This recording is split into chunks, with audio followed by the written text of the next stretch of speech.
Hello, everyone. I'm Sybil Starr, and I'm here to give the astrology forecast for the Scorpio New Moon. And for those of you who follow me, I have been away for a few months. I moved, and anyway, I'm back. So I just wanted to let you know where I've been. So, anyway, back to the Scorpio new moon, which occurs on November 19th and 20th. And here on the West Coast, it's on the 19th at 10:47 p.m. Pacific time, and it is at 28 degrees of Scorpio. So let me screen share the chart with you. Okay. All right. Here we go. All right. All right, so here it is. So we actually have 5 points in Scorpio. We've got the sun, the moon, Mercury, and they're all at 28 degrees of Scorpio. Black Moon Lilith is at 26 degrees of Scorpio, and Venus is at 16 degrees of Scorpio. So a lot of Scorpio energy, and Mercury is also retrograde, but is getting ready to turn direct on the 20th. Now, this is part of a water Grand Trine, which is very easy to see in this chart. So these Scorpio planets are trine or 120 degrees from Saturn and Neptune here. Okay, and actually you could even put Ceres in there, but she's not in a water sign. And then they are trine Jupiter here at 25 degrees of Cancer, and then they come back and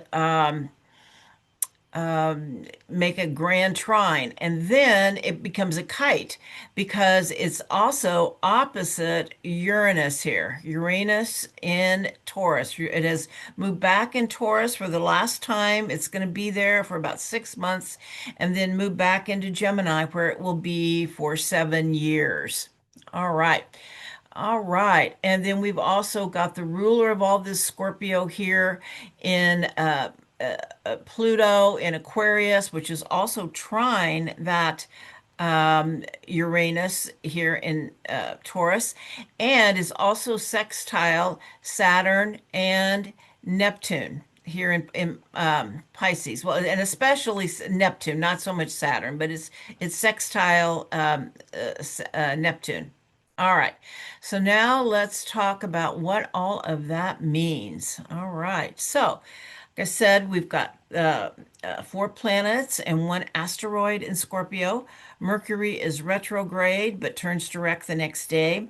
Mercury's been in Scorpio or is in Scorpio, and during this time when it was retrograde, you may have had some old emotional patterns come up for review because a Scorpio is so much, and especially with this Uranus piece, is about breaking old patterns. You might have also had some really deep insights and healing potential. Now we have a total of 7 planets in water, so it's a very watery time. So we've got the 4 planets in Scorpio, Saturn and Neptune in Pisces, and Jupiter in Cancer. So much water. It's about affairs of the heart, emotion, flow, psychic, and artistic gifts. And with Uranus involved, it can also bring in lots of weather, lots of rainy, stormy weather. Just know that that's also in the field. All right, so to begin with, the Scorpio archetype. Uh, uh, Scorpio is the guiding principle of Scorpio is I desire. Scorpio is the sign of depth, intimacy, and extremes of feeling. Superficiality simply will not do when all of these planets in Scorpio. Scorpio feels all emotion intensely. The key is to not hold on to it. Scorpio rules the elimination process. And so if your Scorpio is known for holding on to old things, holding on to emotions, grudges, it hurts so good. It's so important to know the real key is to feel it and then to let it go.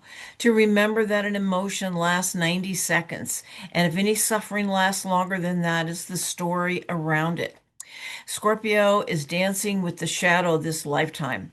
It is the balance of light and dark and owning our own stuff, the integration of dark and light within our own souls. And Scorpio has a desire to get to the bottom of things. It's known as a detective. It brings up all that is hidden, taboo, secret, or suppressed is of interest.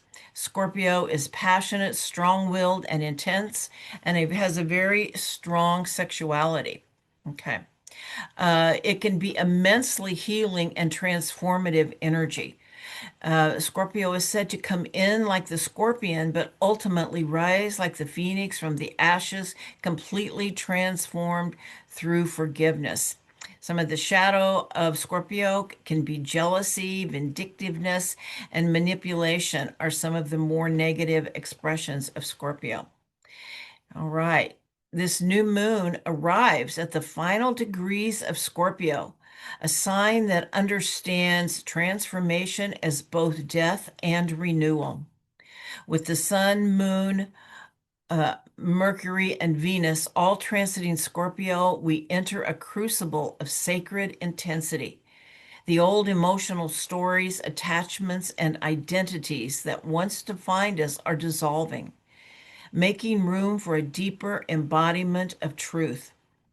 And Uranus opposing it, all of these Scorpio planets, acts as the lightning of awakening, disrupting what is stagnant, liberating what's real.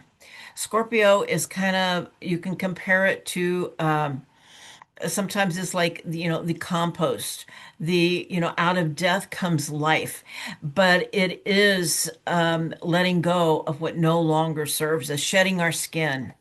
So, with all of this Scorpio energy, it's important to allow ourselves to feel release. We must feel it to heal it. And like I said, to know that an emotion lasts for 90 seconds. And if any suffering lasts longer than that, it's the story around it that we keep replaying in our minds. Remember that song, that old song by, I think it was John Mellencamp, It Hurts So Good? It's like that's kind of keep going back over that wound. And it doesn't allow it to heal.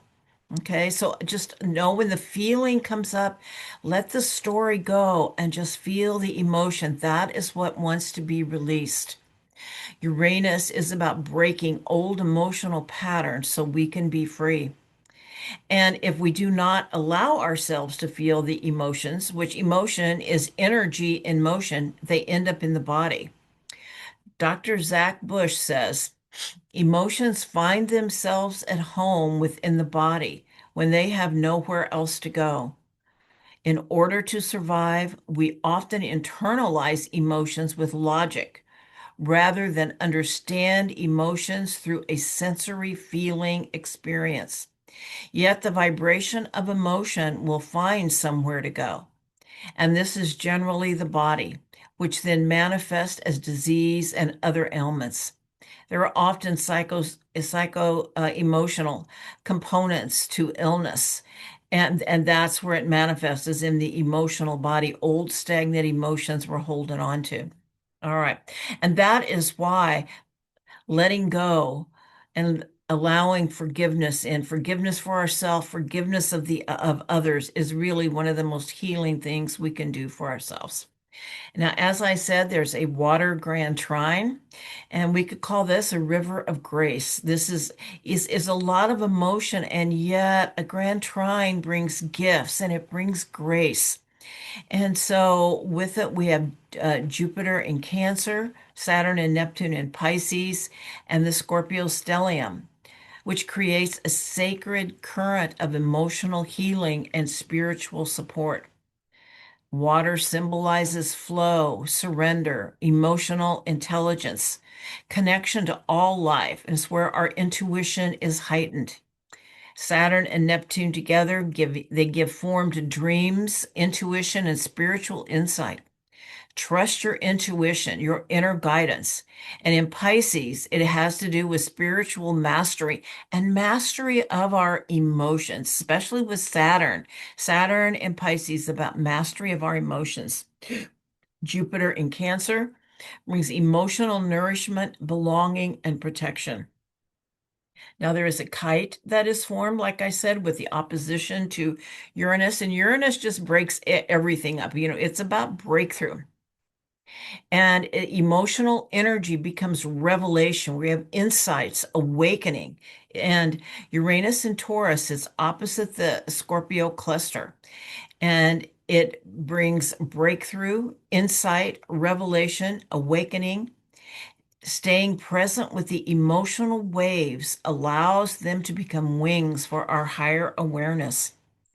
You can think of lightning. When lightning meets water, Uranus is often compared to lightning striking. And in this, it's water, and the water is turbulent. Uranus electrifies the emotional field, allowing for sudden clarity, emotional release, quantum leaps in perception. The Scorpio planets stir the depths. Uranus illuminates what rises.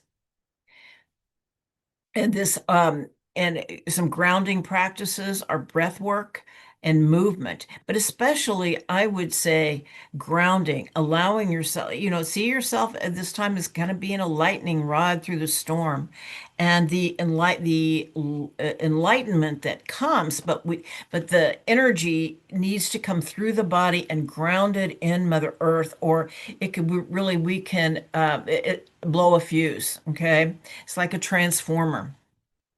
And to know this is creating emotional storms, and emotional storms as purification. This lunation may feel like emotional weather, intense, cleansing, and cathartic, but bringing up some emotional triggers because they need to come to the surface. And here's some guidance how to deal with the emotional triggers if they come up. And to know this, I should say that at the new moon, it's a 30-day time period, and is also about setting new intentions. Okay, so here's some guidance for this 30-day period. Accept responsibility for your emotions, not blame, responsibility. Recognize that the feeling belongs to you, even if something external activated it. This returns you to your own power. This returns your power and keeps you out of reaction. And you can own it and say, yes, that's my feeling. Okay. Allow yourself to feel it completely. Let the emotion rise without suppressing, analyzing, or judging it. Emotions are waves. They pass more quickly when met with presence. Follow the energy without adding a story. Drop the narrative, just feel the sensation, where it moves, where it tightens, where it releases. Often the body will show you what is being cleared or released without the mind's interference. The mind is a distraction. The body and the emotions are trying to show you where healing needs to happen. Let's just say, you're feeling anger. Once you own it and you can breathe through it and be present with it, and not blame or project it on anyone else, it will show you what it is that is being cleared and released and what it's about for you so that you can heal it. Some supportive practices if you get emotionally triggered. So breathe and release tension in your body. Soften your jaw, belly, shoulders. A relaxed body cannot hold an emotional storm in the same way. Detach from your thoughts. Step back into the observer. Notice the thought, but don't merge with it. You are the awareness, not the narrative. One of the ways that I deal with some challenging situations sometimes, instead of going into deep worry or fear, is to remember that I am a soul having an experience. This is an experience I am having, and to just allow myself to feel it fully and let whatever is happening move through me without stepping into a story. Center yourself. Bring attention to your heart or your breath. Let your awareness gather inward instead of spiraling outward. Take another deep breath and let it go. Long, slow exhales signify safety to the nervous system and begin the integration process. Remember, a trigger is a release point, not a failure. Something is surfacing because it is ready to leave you. Do not make decisions from the trigger. Wait until the emotional wave passes. Clarity will always follow. And after it softens, thank yourself for staying present. Presence is what heals, not perfection. And as the storm washes through old emotional debris, outdated narratives, it might be an old story that is just time to let it go, an old narrative, an old memory, past attachments. And in some places, our contracts are just up with people. I mean, we just don't really have any more business with them. And something happens to kind of end that association. And the truth of it is that our contract is done. Karmic residue. These storms are not chaotic, they are purifying. And clearing makes space for revelation. As old emotional material is released, insight increases, inner space clears, and the heart becomes more transparent. Clarity arises because truth is always found in the heart, not in fear or mental noise. That's the place to go to. Trust your heart, not your mind. Your mind will tell you stories. Your heart knows the truth. All right, so the ruler of the Scorpio new moon is Pluto in Aquarius, and this brings in the collective healing and emotional evolution of the collective. Pluto brings transformation at the collective level.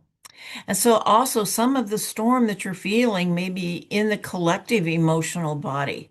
So let those feelings move through you and transmute them with love. Don't take them on as your own. Some of the themes that show up with Pluto in Aquarius are truth-telling, clearing old patterns, and moving from survival to authenticity. Pluto in Aquarius is very much about authenticity of self. What is authentic for you at this moment? And Pluto is also conjunct the star Altair in Aquila the Eagle. And it's about rising above the storm. The eagle is the only bird that flies into the storm so that it can fly over the storm. And as we fly over the storm, we get the eagle's eye view. We see more of the whole picture and how the things come together, not just what you're feeling while you are in the storm. So it brings with it vision, courage, and higher perspective. And like the eagle, you can rise above the emotional storm and see clearly from the soul's vantage point. All right. Now, Uranus at 29 degrees of Taurus is conjunct the stars of the Pleiades. And it has been for quite a while. It's going to be most of 2026, activating the Pleiades as well. And this is the time of year. As a matter of fact, the Pleiades will be rising when the sun is setting because they're opposite. But Uranus is also activating the Pleiades. So the Scorpio planets oppose the Pleiades, and Uranus conjuncts the Pleiades. But like I said, right now, this is in November and all through winter into early spring. That was when the Pleiades are most visible. And this is a celestial transmission from the higher realms of consciousness, a call to remember the original harmony of creation. The Pleiades, often known as the Seven Sisters, are emissaries of love, sound, and light, who remind humanity of our divine inheritance. When Uranus, you can say it three different ways, it's a maverick, is a planet of awakening, innovation, and liberation. And when Uranus crosses the field of the Pleiades, it electrifies the earth with codes of remembrance. It reminds us to release the density of fear and separation and that our bodies are instruments of cosmic light, and we are being guided to tune them to the frequency of love. They say the Pleiadians, the Pleiades, are keepers of the fifth dimension of love, creativity, and unity consciousness. And that is why they are so present in our field right now, as our consciousness is shifting into a third dimensional reality. The new consciousness is born not from struggle, but from resonance. It's about aligning with this resonance, letting the struggle go. On a collective level, the Pleiades at this opposition serve as galactic midwives for humanity's next octave of awakening. They are transmitting frequencies that rewire our nervous systems for unity consciousness. This is why the energy may feel both intense and exhilarating. I did a reading for someone today who has this really strong in his chart, and he kept talking about that, about being excited and exhilarated and really intense. And it's so true because our cellular memory is being retuned. Now, let's see, the sun, the moon, Mercury are all conjunct the star Alpha Centauri, which is actually our closest neighbor. It's our closest stellar neighbor. And energetically, Alpha Centauri acts as a gateway star, not because it seeded humanity, but because it holds the memory of how light first began to take form on Earth. Alpha Centauri carries the imprint of early star seeding, the moment when higher dimensional consciousness began entering Earth's field. It is the record keeper, the threshold, the place where the vibration of light entering matter is stored. Scorpio's depth opens the ancient codes within us, helping the emotional body release layers of separation and remember our original connection to Source. The Alpha Centauri Pleiades axis, from origin to awakening. With Uranus crossing the sky on the Pleiadian point, this new moon activates a powerful polarity. Alpha Centauri is the memory of origin and descent into form. The Pleiades, the codes of renewal and awakening back into light. Uranus acts as the bridge between them. It carries the current of awakening that connects our ancient memory to our present evolution, catalyzing the emergence of the new human, one who can hold cosmic intelligence in the circuitry of the heart.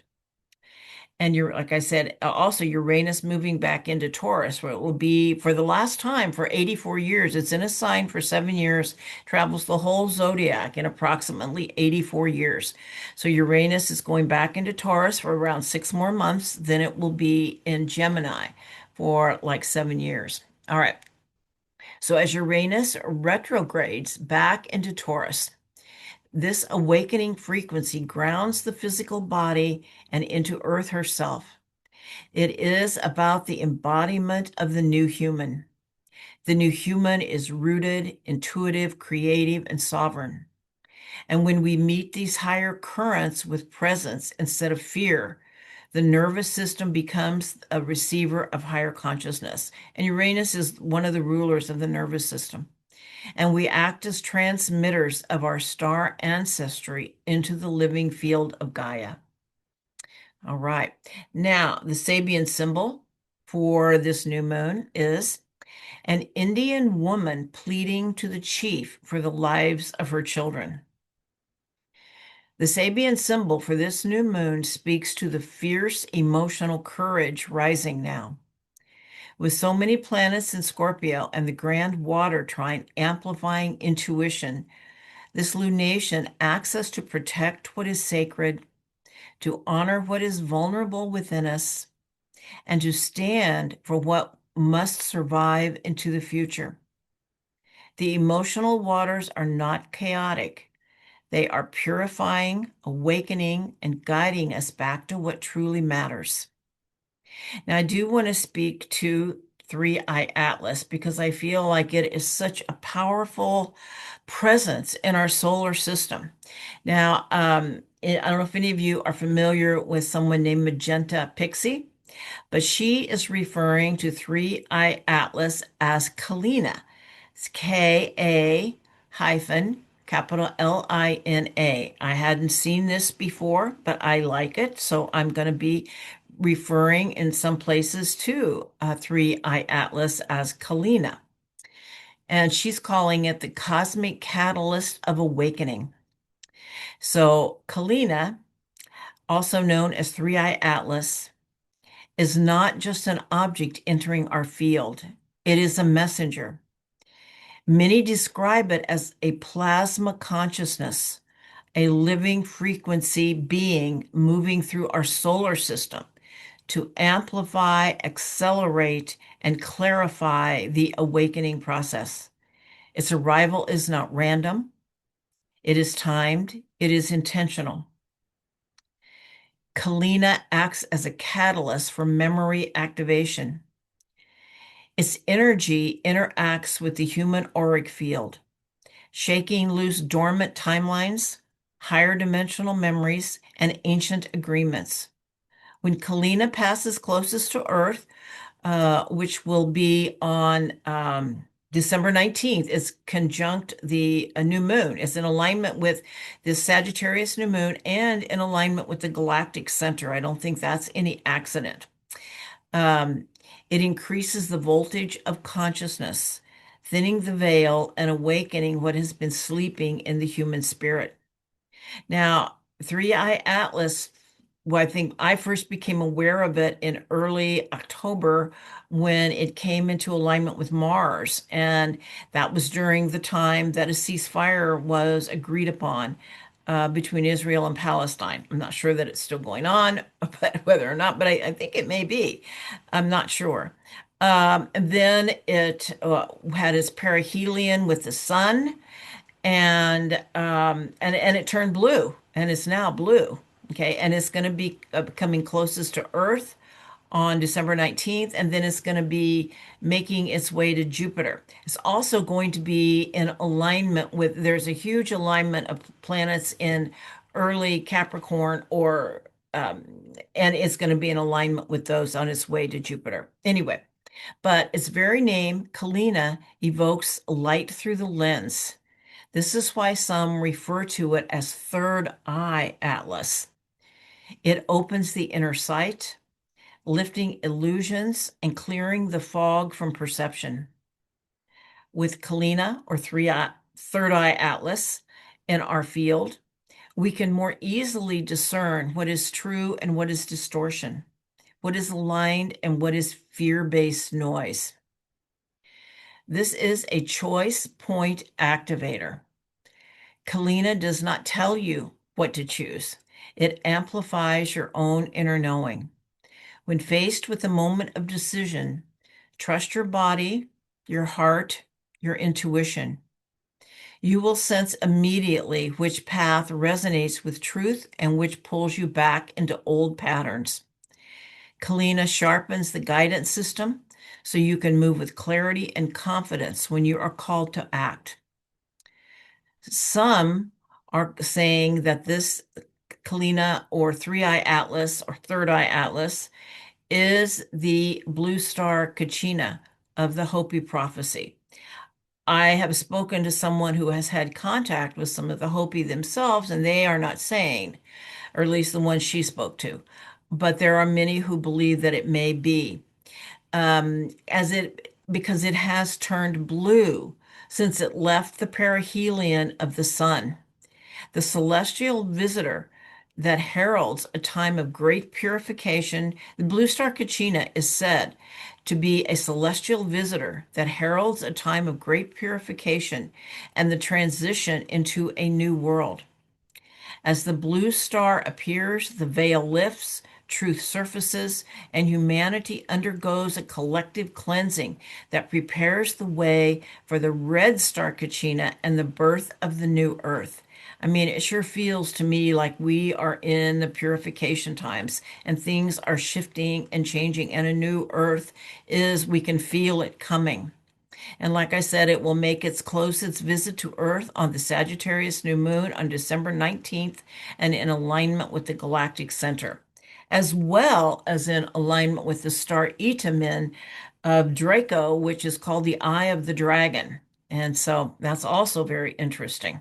Anyway, and so, talking about the new Earth, people talk about the timeline split on Earth, but it does not mean what many people think it does, at least not from my understanding. It isn't that there are two Earths, it is that there are two realities vibrating at different frequencies within Gaia. The choice point is simple but profound, choosing love and trust instead of fear and judgment. When the heart is clear and the mind is calm, choosing love becomes natural. We trust the unfolding instead of resisting it. And what moves you onto the higher timeline isn't perfection, it is presence, it's awareness. It's the quiet decision, moment by moment, to choose truth over fear, alignment over overwhelm, authenticity over old survival patterns. Every inner shift changes your timeline. Each deep breath lifts you.